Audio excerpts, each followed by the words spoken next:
and it keeps getting better. It keeps getting more unhinged, more deranged, more pathetic, more delicious, succulent, more. Nick Fuentes does not hold back in his latest address to Trump and MAGA over the handling of the Epstein debacle, as Nick has essentially been on a vindication tour since the United States struck Iran, with hilarious memes like Nick Fuentes' apology forms trending online, reflecting the karmic backlash he initially received when he began polling support for Trump. Vindication! Nick is ultimately responding to the latest Truth Social post from Trump, wherein Trump essentially declares war on his entire base, stating, "My past supporters have bought into this bullshit, but more precisely, I don't want their support anymore." Nick highlights how those past supporters includes just about everybody. Have you seen the news? The Epstein crash out continues.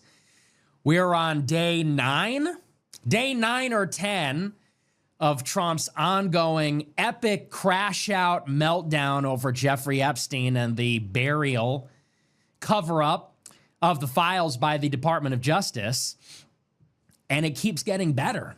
It keeps getting more unhinged, more deranged, more pathetic, more delicious, succulent, more. Those that have shall have more. Those that have vindication shall have more. And for the plan trusters, even what little they have will be taken from them. Yes, today Donald Trump posted on Truth Social that anybody who is still talking about Jeffrey Epstein, he considers them a former supporter.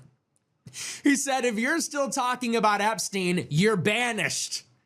You are a past supporter. You're gone. He called them weaklings and stupid. That's anybody that thinks Jeffrey Epstein and the related information and files should be disclosed. They're out of MAGA. So he has declared war on basically his entire base because the polling is out. And the polling shows that just 2%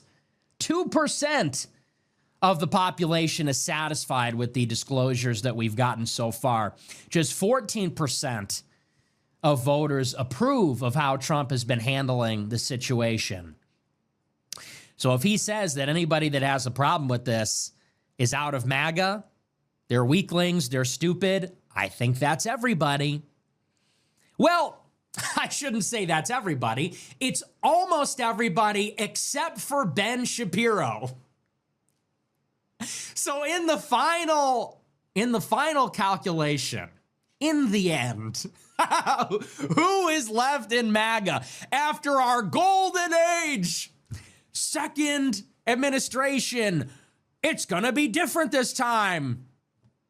The most important election of our lifetimes. No, really. In the end, the last man standing in MAGA is Ben Shapiro. Not Elon Musk, not Alex Jones, not Nick Fuentes, not Candace Owens, not Tucker. No, the final Trump supporter is Ben Shapiro. If Donald Trump has 1 million supporters, Ben Shapiro is one of them. If Donald Trump has 100 supporters, Ben Shapiro is one of them. If Donald Trump has 1 supporter, his name is Ben Shapiro. If Donald Trump has no supporters, then Ben Shapiro has died because in the big 2025, the last supporter will be Ben Shapiro. Go figure. A fitting end, wouldn't you say? What was at one time the arch never Trumper has now become the final Trump supporter. Couldn't be more perfect if you wrote this in a story. The comparison to Ben Shapiro is very insightful and for 2 reasons. The first is to exhibit just how many other major conservative pundits have walked away from trusting the plan. And the second is to remind people that Ben Shapiro, at the height of Trump's original campaign, was a never-Trumper. But now that Trump has seemingly been absorbed by the very powers he once set off to destroy, Ben Shapiro is entirely behind him. Well, that's suspicious. Furthermore, Nick doesn't just stop here. He echoes the growing sentiment among the right wing that we must make Republicans pay in the midterms for their betrayal. They're weaklings. They're doing the Democrats' work. Don't let them talk of our success. I don't want their support anymore. Well, fine. You don't get it anymore. Nobody should vote for Trump. Nobody should vote for Republicans. And what needs to happen next, by the way, the Republicans must be hanged in the midterms. That's what must come of this.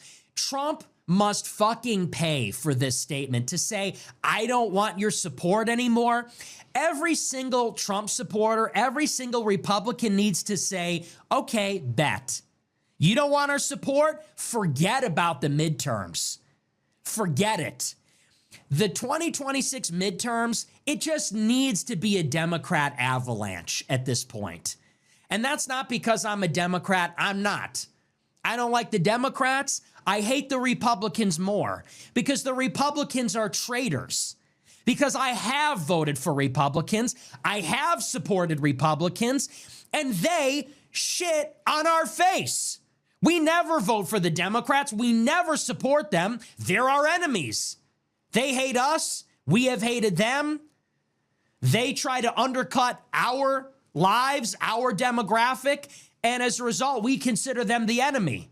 But at least they're the enemy. We know they're the enemy. They're openly the enemy. We don't vote for them. They don't support us. But the Republicans expect our support every year, expect our vote every year. They tell us we're not doing our job if we don't vote for them. And then we vote for them and we get stabbed in the back repeatedly. Repeatedly, over and over. They try to slip in a moratorium on AI regulations. They're trying to sell federal land so that we can build new construction for Indians. They make a trade deal with India for more H-1Bs to take the jobs of our kids, of us. This is what the Republicans do. The Republicans have drafted an amnesty bill that would give a 7-year work visa for illegal immigrants. This is what Republicans do. So we need hundreds of Republicans to lose in this next cycle. You don't want our support now? Then fine, you don't get it. And let the Democrats impeach Trump. Let them impeach Trump. Let them fuck up this administration and torch his legacy. What a joke. Ultimately, I am too black-pilled on the current state of affairs to offer a robust take with clarity, but I agree largely with the reaction. This is not what I and many other millions of Americans voted for. So let me know your thoughts. Do you agree with the accelerationism? Should we just expedite the fall of the empire and build from the ashes? Or do we keep our belief in incrementalism, holding hope that one day in the future, things will be different? I'm not sure where I stand with that, and that is where I'll leave it. I'll see you all in the comments. Peace.